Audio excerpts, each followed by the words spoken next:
Took them 35 years, but they finally officially crossed the streams. For your consideration, the Transformers X Ghostbusters Ectotron action figure. Is this guy extreme, or more of a bust? Let's find out. Packaged in the Generation 1 style, this is one I've personally hoped for since Johnny216 drew his Cybertron Red Alert design in the year 2005. The packaging is outstanding, really evokes the 84 packaging, complete with painted character art. There's even the transforming phases too. The back of the box has the 84 Space Battle artwork, complete with Optimus Prime's "You son of a bitch" facial expression, tech specs, and bio. Function: Paranormal Investigator. When life splatters you with marshmallow goo, just go with it. When the Ghostbusters need a ride to the next paranormal hotspot, it's nice to have one who can also handle a proton pack. Note the deliberate use of the word hotspot, because Ectotron is a remold of Combiner War's hotspot without any combination features. No decoder needed for these tech specs.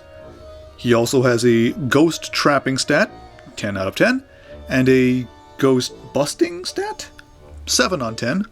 Not excellent, but good. You could say that busting makes him feel good. There's no Siege-style print under the tray, but the instructions are black and green, Beastie style. It's not an instruction booklet, but a mission dossier that sets up the character, his gear, and his mission, like Hasbro's 80s Transformer bios and G.I. Joe file cards. The car mode is pretty great. First impressions are quite good. It is much higher detailed than regular-ass Transformers. The rims, the grille, the roof gear, even the door handles and wipers are modeled. The front antenna and the blue hoses are rubber. The use of transparent plastic, or at least transparent paint, really adds life to the lights. It's not a completely accurate scaled model, but damn did they capture the look and, if you allow the terrible pun, spirit of the first movie's Ectomobile. There's space on the roof rack to store the figure's particle thrower, but doing so blocks the yellow tanks from view. A Siege-style stud sticks up, and it's the perfect hardpoint for attaching the included Slimer figure, not to scale. The onion head's made out of a squishy, rubbery material, and catches the light well, looking sufficiently slimy. The socket molded onto his flat base can fit Siege hardpoints, but they're too short to really hold him securely compared to the Neutrona stud. But he is completely unpainted. No eyes, no mouth, no teeth, nothing. That's pretty disappointing. But speaking of disappointing lack of paint apps, it gets worse. Okay, sure, I can understand the door handles and mirrors being unpainted. The fins? Not so much. It looks like they forgot to paint this part silver. Why was it left white? The vent on the back door is also unpainted. Worse, the logo and plate aren't printed. The front plate is, so what gives? The roof gear is nicely sculpted, but some more paint would really bring it to life. A bit of red, white, and gray break up the monotony, but it's still mainly unpainted, solid black. The naked, unpainted Neutrona wand is terrible too, and keep it in mind for later. In terms of size, Ectotron's smaller than the Lego set and the 1/25th model kit. And he has almost as much paint as the unassembled 1/25th model kit. Being smaller than the Lego one, he can fit in the firehouse just fine, and even though he doesn't match Lego's brick-built aesthetic, he still looks great parked there. Transformation isn't complicated, and all starts with disconnecting the rubber pieces from the roof rack that turns into the proton pack. Come to think of it, transforming that is better than the car, so we'll start with the pack. It's a really clever design, and I dig how the roof gear folds away and the car's familiar blue hoses connecting the pack to the thrower. Nice. The thrower even pegs into the pack using Slimer's Siege stud. Transforming the car is disappointingly simple. It feels like a Galaxy Force era deluxe, and not, say, an alternator, like you might expect from the licensed car model and inflated price point. Flip out the sides, extend the legs, get the shoulders in place. I'm reminded of Galaxy Force, Exilian, or Cybertron Hotshot, with only a little bit of exaggeration, and not in a good way. That socket on the front siren bar is one of the 2 ports the proton pack pegs into. It's not particularly powerful, so predict the proton pack's pegs unplugging from the ports, people. The robot mode is... well, Huh. Frankly, the robot mode is hot garbage. Underarticulated, underpainted, and doesn't evoke Ghostbusters nearly enough. Look at all this white space that should have been molded in brown like the arms are. Why are those forearms white instead of brown? Why is the waist unit a silver belt on a white body instead of a white belt on a brown body? Why isn't there a Ghostbusters logo on the right shoulder and an Autobot logo on the left? The chest plate with the name tag is a nice touch, but it's not enough. Paragoggles on the head are great, and I get that they lack green paint apps, sure, but the head sculpt is awful. According to the comic, it's some kind of faceplate with a hole for the mouth, like Optimus Primal, but it just looks bad on the figure. The face looks as disappointed as I feel. The flat shoulder panels, the forearms, the torsos, the front of the lower legs are all white when they should be brown. All those parts are hidden from view in vehicle mode, so there's no reason good enough for them not to be colored properly. There's no white on the flight suits, and much how plumbers don't wear ties, Ghostbusters don't wear knee pads. What's that? The white parts are meant to evoke the car? That's not a good reason, as the robot mode should evoke the Ghostbuster.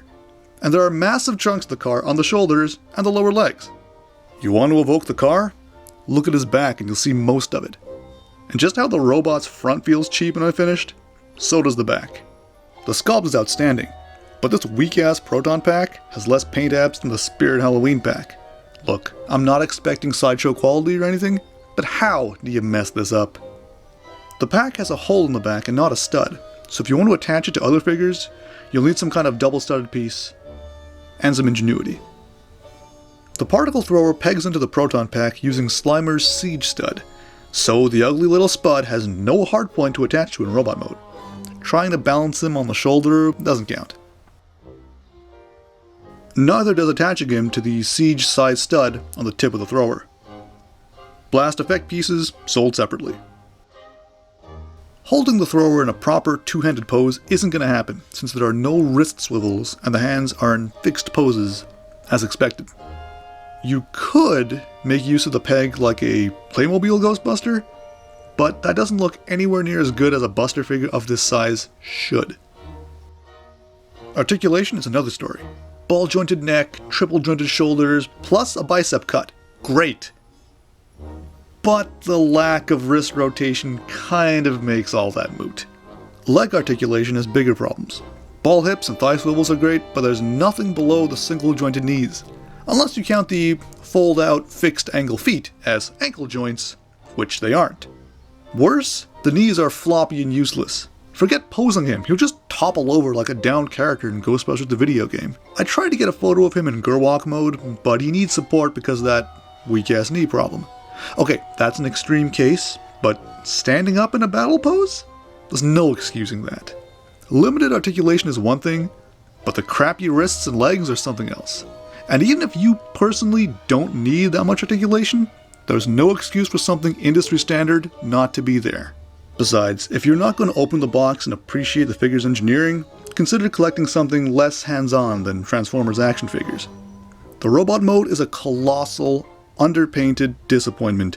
Even though the vehicle mode is the best mode, the box conveniently hides the unpainted sides and rear. If all you want is a scale model of an Ectomobile, buy one of those instead. It'll be easier to find and much less expensive. Look, I dig the idea and I'd love to see more crossovers. Sideswipe remold into the DeLorean Time Machine, Ratchet to the A-Team van. I just hope they show more effort than Ectotron. For a figure with the weight of two beloved brands behind it, and an inflated price point, and crap availability, I seriously expected more. Don't have your paragoggles or nostalgia goggles on too tight. Ectotron is massively underwhelming.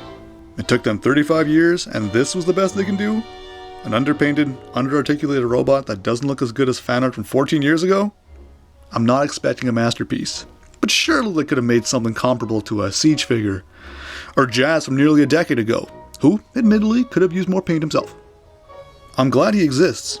It's just ridiculous he's not better. It's like they focused entirely on the car and let the rest slide. Despite everything, if you are interested, get him while you can, because as expensive as this nostalgia milk might be, it's only gonna get worse on the secondary market. Just because something's from a brand you like and marketed directly to you doesn't mean it's going to be good. Transformers X Ghostbusters Ectotron is a great idea, but poorly executed. Ectotron is basically a deluxe class, pretending to be a Voyager class, while priced like a leader class. I know they can do better because they have done better. Siege line, anyone? Still, wouldn't be the first time either brand has let me down.